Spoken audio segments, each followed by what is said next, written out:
gumawa ng isang video para sa isang tutorial about sa top rating epic na ipapakita ko sa inyo kung paano siya gagawin. Nga pala, welcome to my channel. Welcome to Roland Vlogs to Life Changing.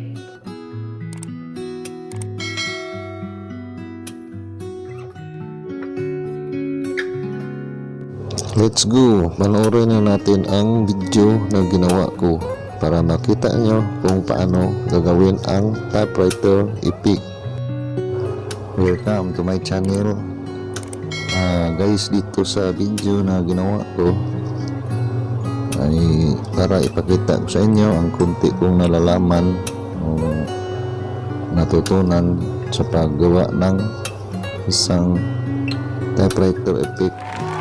Dito ang gamit ko ay yung KineMaster. Kaya simulan na natin guys, let's go.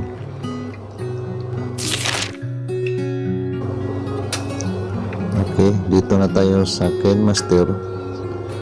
Ito sa KineMaster yung plus ang natin. Saka dito may mga aspect ratio na pagpipilian. Kahit saan dyan pwede naman yung gamitin, yung 16 by 9, 9 by 16, 1 by 1. Sa akin yung 16 by 9 lang yung gamitin ko. So dito yung media. Tapos tayo sa background, kuha tayo ng background.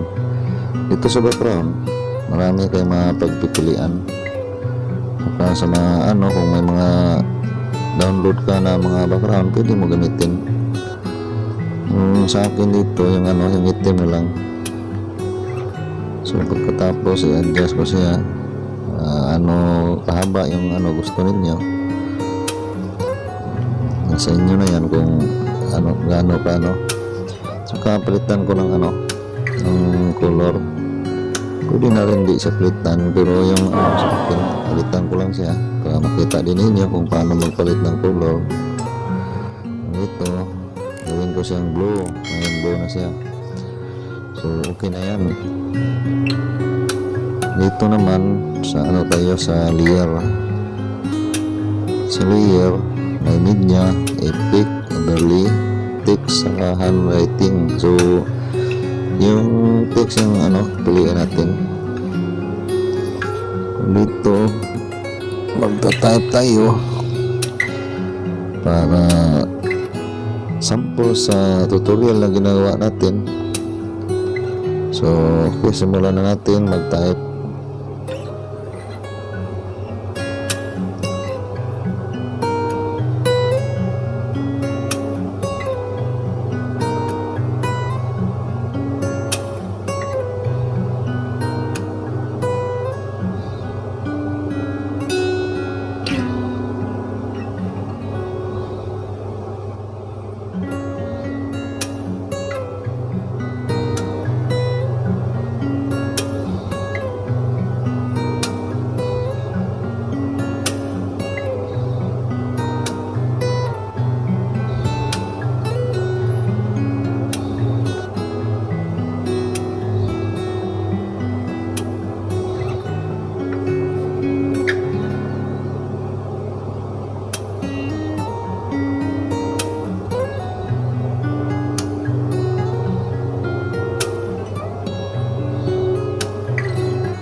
Dito natin siya, i-adjust natin para medyo talagang makita lahat yung Tsaka pwede palitan yung font nya.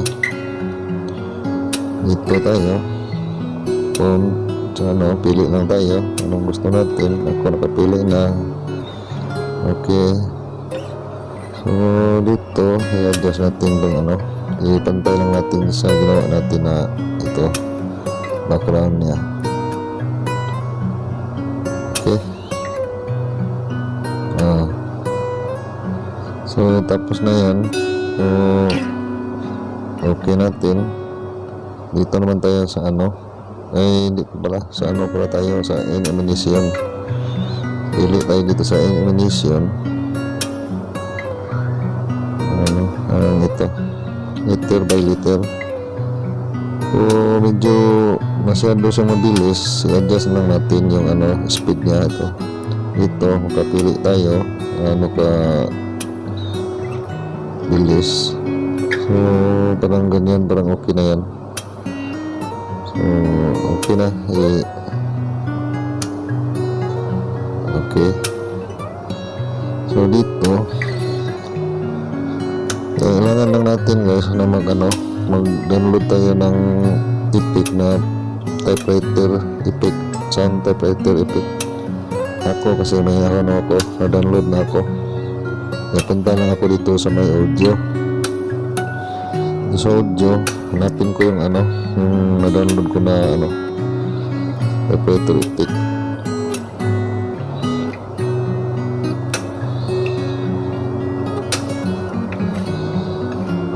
So dito siya. Ganun siya. Okay. Balik tayo dito, tingnan natin. Mahaba yung so ganun lang natin to, adjust natin para parehas lang siya sa may timing natin yung niya, yung sound effect niya sa dun sa typing niya. Siguro try muna natin kung okay na ba yan, kung naka-timing na ba tayo.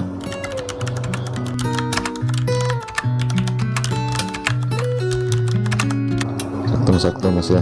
So tapos na yun guys, ganun lang gumawa ng typewriting effect. Saka kung nagustuhan ninyo ang video na ito, sana subscribe naman kayo, saka paki na ang notification bell, pindot naman sa notification bell para updated kayo sa mga video pa na gagawin ko. Ganun lang siya guys, gumawa ng typewriting effect gamit lang ang KineMaster. Thank you for watching. Save na natin to.